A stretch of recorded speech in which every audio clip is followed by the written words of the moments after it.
Hello guys, आज हम इस वीडियो में अपने रिलेटेड एग्रीगेट्स को कंप्लीट करने वाले हैं और हमारा ये चैप्टर भी पूरा होने वाला है। ये हमारा है पार्ट 5। पिछली वीडियो में हमने एंड में बात करी थी एनडीपीएफसी की, यानी डोमेस्टिक इनकम की। अब यहाँ पे हम बात करेंगे net national product at factor cost, यानी एनएनपीएफसी। एनएनपीएफसी को और क्या बोलते हैं? नेशनल इनकम बोलते हैं। अब इसके बारे में हम पढ़ेंगे कि इसे नेशनल इनकम ही क्यों बोलते हैं और कुछ और क्यों नहीं बोलते।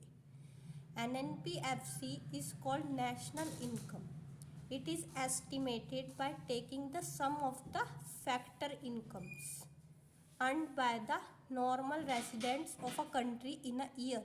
कहने का मतलब ये है यहाँ पे कि यहाँ पे जितनी भी फैक्टर इनकम्स हैं, फैक्टर इनकम्स जैसे आपकी वेजेस, रेंट, इंटरेस्ट और आपका प्रॉफिट, तो ये सारी किससे अर्न करी जाती हैं? कौन अर्न करता है इन्हें? Normal residents.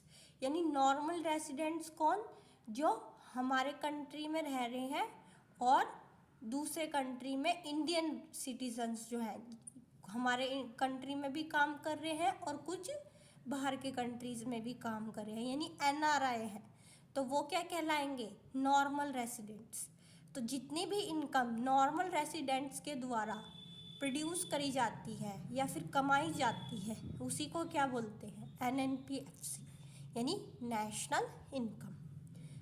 आई होप कि आपको क्लियर हो गया होगा। आगे हम बात करेंगे concepts related to national income.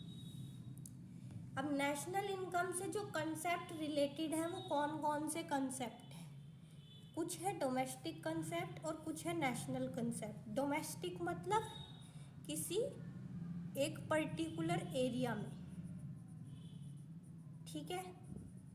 और अगर मैं नेशनल की बात करूं, नेशनल क्या है? नेशनल है कि जब हम नेशनल लेवल पे बात करते हैं तो दो टाइप के कंसेप्ट हैं, एक डोमेस्टिक कंसेप्ट और एक नेशनल कंसेप्ट। डोमेस्टिक कंसेप्ट्स में आपके आते हैं GDP-MP, GDP-FC, NDP-MP, NDP-FC। और नेशनल कंसेप्ट में GNP-MP, GNP-FC, NNP-MP और NNP-FC। अगर हम डोमेस्टिक कंसेप्ट की बात करें तो एक चीज़ सब में कॉमन मिलेगी आपको कि सबके बीच में आपको D मिलेगा। यानी D क्या बता रहा है आपको? कि ये सारे किसके हैं? डोमेस्टिक टेरिटरी के पार्ट्स हैं। और अगर मैं N की बात करूं, ये सारा N जो आ रहा है सबके बीच में, इसमें ये कॉमन है कि ये नेशनल टेरिटरी के पार्ट है। ये NDPFC आप ध्यान रखना, इसे बोलते हैं डोमेस्टिक इनकम। और इस वाली को क्या बोलते हैं? National income. तो ये ध्यान रखना है बच्चों आपको कि ये डोमेस्टिक इनकम है जिसे हम NDPFC बोलते हैं, ये NNPFC है जिसे नेशनल इनकम बोलते हैं। अब कुछ चीज़ें हैं कि आपको ध्यान में रखनी है। मार्केट प्राइस, यानी मार्केट प्राइस मैंने आपको बताया था, जो कॉस्ट होती है किसी भी चीज़ की, वो दो चीज़ों पे मार्क करी जाती है। एक होता है मार्केट प्राइस और एक होता है फैक्टर कॉस्ट। तो अगर हमें मार्केट प्राइस में से अगर हम फैक्टर कॉस्ट को माइनस कर देंगे तो हमारे पास क्या आ जाएंगे? Net indirect taxes. Net indirect taxes मतलब जब हम इनडायरेक्ट टैक्सेस आपके GST और आपके अदर टैक्सेस जो होते हैं, या फिर आप कस्टम ड्यूटी वगैरह देते हो इंपोर्ट एक्सपोर्ट पे, तो वो किस में आते हैं? इनडायरेक्ट टैक्सेस में। माइनस सब्सिडी, जब गवर्नमेंट कोई सब्सिडी प्रोवाइड करती है पुअर पीपल को, यानी इनडायरेक्ट टैक्सेस में से जब हम सब्सिडी माइनस कर देंगे तो हमारे पास क्या आ जाएंगे? Net indirect taxes. अब हम दूसरे की बात करते हैं, जब ग्रॉस में से हम नेट माइनस कर देंगे तो ये डेप्रिसिएशन होता है। आपको ये क्लियर हो गया होगा क्योंकि हमने पिछली प्रीवियस वीडियोस में भी बहुत बार इसके बारे में बात करी है। नेशनल इनकम में से जब डोमेस्टिक इनकम माइनस करते हैं, ये भी हमने पहले भी बात करी है कि net factor income from abroad निकलता है, जिसे हम NFIA बोलते हैं। इसके बाद हम बात करते हैं indirect taxes and subsidies. cause the market prices to vary from factor incomes received by the factors of population। ये इनडायरेक्ट टैक्सेस और सब्सिडीज क्या करते हैं, मार्केट की प्राइसेस को थोड़ा कम भी कर सकते हैं और बढ़ा भी सकते हैं। कैसे? अगर इनडायरेक्ट टैक्सेस किसी प्रोडक्शन पे बहुत ज़्यादा लगा दिए जाए तो क्या होगा, उस चीज़ के प्राइस बढ़ जाएंगे। अगर इनडायरेक्ट टैक्सेस हम बढ़ा दें किसी भी प्रोडक्शन पे तो उसका क्या होगा, प्रोडक्शन कम हो जाएगा, क्योंकि प्रोड्यूसर क्या कहेगा कि भाई यहाँ तो प्रोडक्शन बहुत कम करना पड़ेगा क्योंकि यहाँ पे टैक्सेस बहुत ज़्यादा लग रहे हैं। यानी उसका प्रोडक्शन की जो कॉस्ट होगी, कॉस्ट ऑफ प्रोडक्शन, वो बढ़ जाएगी। तो इस वजह से वो क्या करेगा, प्रोडक्शन को कम कर देगा। तो जब उसका प्रोडक्शन कम हो जाएगा तो उससे क्या होगा, उस चीज़ के प्राइस बढ़ जाएंगे। कहने का मतलब ये है कि अगर जब हम इनडायरेक्ट टैक्सेस बढ़ा देते हैं तो उस पर्टिकुलर गुड का प्राइस बढ़ जाता है। और सब्सिडीज़, अगर हम किसी गुड पे बहुत ज़्यादा सब्सिडीज़ दे देते हैं कि सपोज़ कोई गुड है 55 रुपीज़ का, तो गवर्नमेंट ने कहा कि आप 5 रुपीज़ इस पे आपको सब्सिडी मिल गई है, तो यानी अब उसको गुड को कितने में मिल रहा है, ₹50 में। तो यानी अब वो उसका प्राइस कम हो गया सब्सिडीज से। तो यानी इनडायरेक्ट टैक्सेस से तो प्राइस बढ़ जाते हैं पर्टिकुलर गुड के, और सब्सिडीज से क्या होता है, पर्टिकुलर गुड के प्राइस कम हो जाते हैं। ठीक है। National income at factor cost does not take into account the indirect taxes and subsidies.